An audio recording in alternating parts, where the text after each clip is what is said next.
और चलिए अब बात बांग्लादेश की। यूनुस सरकार का तानाशाही रवैया सामने आया है। विरोधियों की आवाज दबाई जा रही है। यूनुस सरकार आवाज दबा रही है।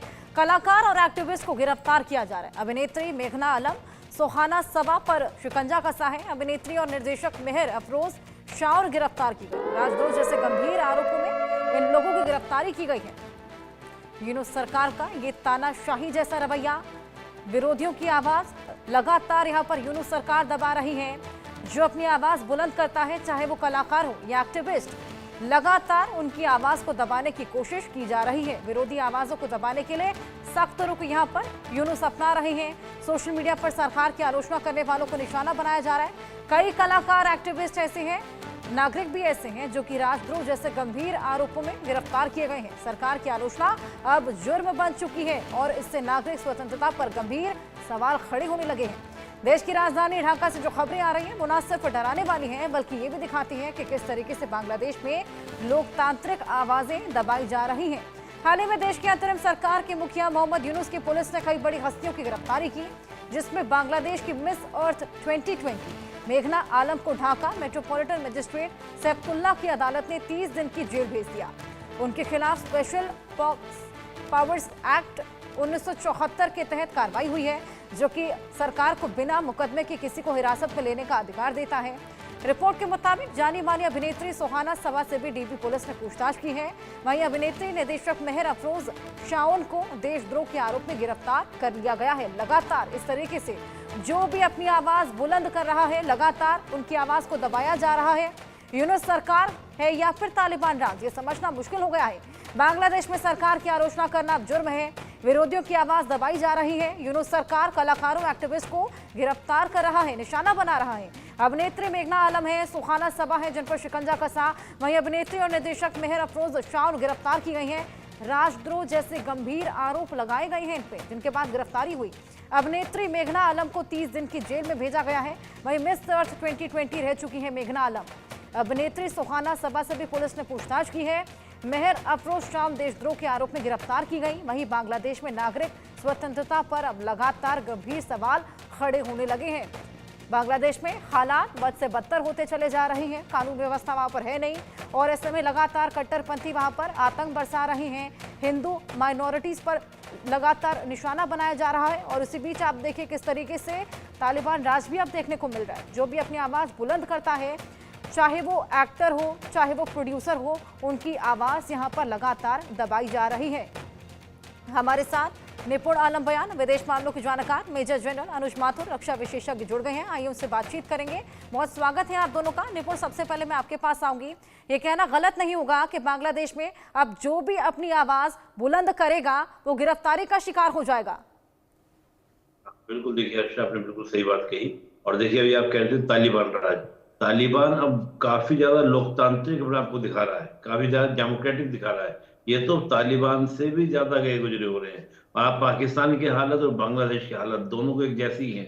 दोनों में आप देखेंगे इस प्रकार के एक्टिविटीज, चाहे वो ह्यूमन राइट्स को लेकर बात हो, पत्रकार हो, या जो आपकी कहते हैं सेलिब्रिटीज हो, हस्तियां हो, उन सब के ऊपर अभी हम देखें पिछले दिनों एक पत्रकार जो है पाकिस्तान की, आरजी के ऊपर एक्शन हुआ। इधर आपका इन सब एक्टिविटीज के ऊपर सिंपल सी बात यह है कि बांग्लादेश का जो सेकुलर फैब्रिक है उसको पूरा पूरा चरमराने का, तोड़ने का पूरा प्रयास है।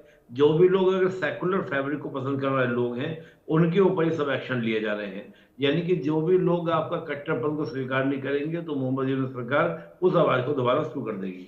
अब देखिए एक बात कही जाती है कि क्रिटिक्स जो होते हैं, या किसी भी सरकार के हों, उनको हमेशा स्वागत करना चाहिए, उनको हमेशा सुना जाना चाहिए। क्योंकि क्रिटिक्स से क्या होता है कि सरकार को आत्ममंथन करने का एक फीडबैक मिलता है कि कहाँ कमी रह गई, उसको सुधारने का मौका मिलता है।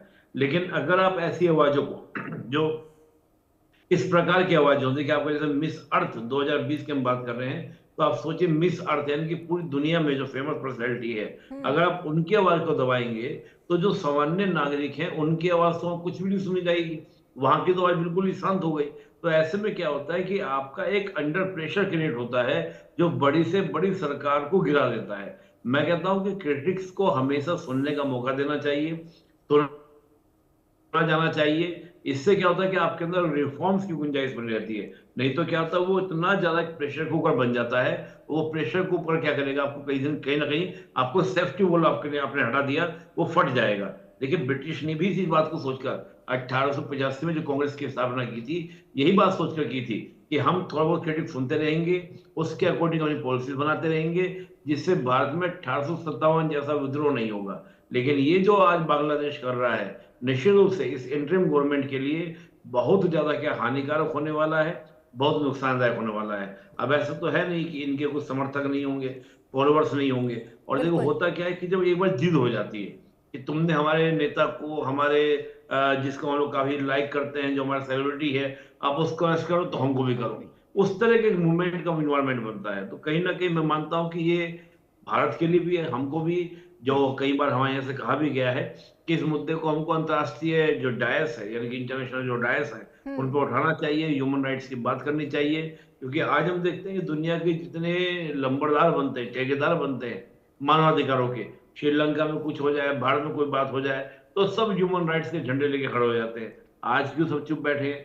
तो ऐसे में मानता हूँ कहीं ना कहीं भारत सरकार की, हम भारतीयों की, और ये आपके चैनल की बहुत अच्छी बात है अर्षद जी, आपने लोगों ने मुद्दा उठाया और इस तरह बिल्कुल। से आज लगातार आप आवाज उठा रहे हैं। तो ये जो चीजें हैं, यही क्या करेंगे, इस तरह की चीजों को क्या करेंगे, कहीं ना कहीं नियंत्रण करेंगे, कंट्रोल करेंगे। बिल्कुल निपुण जी जी, ऋषि। बेहद अच्छा पॉइंट आपने भी रेज किया। अनुज माथुर जी, आपके पास में आऊंगी। हमने देखा जिस तरीके के हालात अभी बांग्लादेश में बने हुए हैं, ऐसे में मामले दर्ज करने में, केसेस ठोकने में तो बेहद एक्टिवनेस यहाँ पर नजर आ रही है। कानून व्यवस्था दुरुस्त करने में और चुनाव कराने में कोई एक्टिवनेस है ही नहीं। यूनुस की मंशा क्या है आखिर? हर्षा, देखिए, सबसे पहले तो अगर आप मुझे इजाजत दें तो मैं आपको और आपके दर्शकों को हनुमान जन्मोत्सव की हार्दिक बिल्कुल। शुभकामनाएं देना चाहता हूं। आपको भी ढेर सारी दूसरी शुभकामनाएं। बात, थैंक यू। और दूसरी बात मैं जो बता रहा हूं, देखिए क्या होता है कि बांग्लादेश में, मैंने 2 दिन पहले आपके चैनल पर ये वर्ड इस्तेमाल किया था, तालिबानाइजेशन ऑफ बांग्लादेश हो रहा है और काफी हद तक हो चुका है। अब उसकी 2 साफ वजह हैं।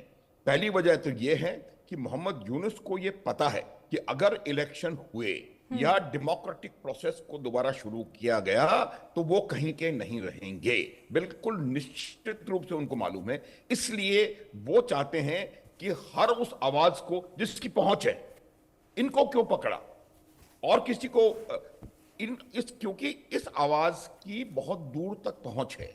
मेघना आलम के फॉलोअर्स पूरी दुनिया में हैं। जो उनकी फिल्म इंडस्ट्री के लोग हैं, उनके फॉलोअर्स दुनिया में हैं, और जो बात ये कहेंगे वो बात बहुत दूर तक जाएगी, पहली बात।